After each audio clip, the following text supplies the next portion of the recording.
युधिष्ठिर ने सवाल पूछा। गोविंद, वासुदेव, आपको मेरा नमस्कार है। कृपया करके मुझे बताइए, श्रावण मास के कृष्ण पक्ष में कौन सी एकादशी आती है? उसका वर्णन विस्तार पूर्वक कीजिए। भगवान श्री कृष्ण ने कहा, सुनो राजन, मैं तुम्हें एक पापनाशक उपाख्यान बताता हूँ। इसे पूर्व काल में ब्रह्मा जी ने नारद के पूछने पर बताया था। नारद जी ने पूछा, भगवान कमलासन, मैं जानना चाहता हूँ कि श्रावण मास के कृष्ण पक्ष में जो एकादशी आता है उसका क्या नाम है? इस एकादशी के देवता कौन से हैं और इस व्रत से कौन सा पुण्य प्राप्त होता है? प्रभु, यह सब मुझे विस्तार पूर्वक बताइए।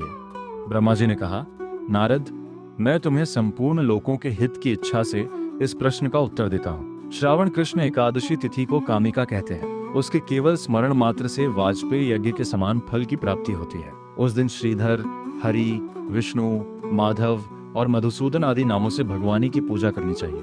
भगवान कृष्ण की पूजा करने से जो फल मिलता है वह गंगा, काशी, नैमिषारण्य तथा पुष्कर क्षेत्र में भी सुलभ नहीं है। सिंह राशि के बृहस्पति होने पर और व्यतिपात और दंड योग में गोदावरी स्नान से जो फल मिलता है वही फल भगवान कृष्ण के पूजा से प्राप्त होता है। जो समुद्र और वन सहित समूची पृथ्वी का दान करते हैं तथा जो मनुष्य कामिका एकादशी का व्रत करता है उन्हें दोनों समान फल के भोगी माना गया है। जो ब्याई हुई गाय को अन्य सामग्रियों सहित दान करता है उसे जो फल मिलता है वही कामिक का व्रत करने वालों को प्राप्त होता है। जो नरश्रेष्ठ श्रावण मास में भगवान श्रीधर की पूजा करता है उसके द्वारा गंधर्वों और नागों सहित सभी देवताओं की पूजा होती है। अतः पाप भीरु मनुष्यों को यथाशक्ति पूरा प्रयास करके कामिका एकादशी के दिन श्रीहरि की पूजा करनी चाहिए। जो पाप रूपी पड्डू पंख से भरे हुए संसार समुद्र में डूब रहे हैं उनके उद्धार के लिए कामिका व्रत सबसे उत्तम होता है।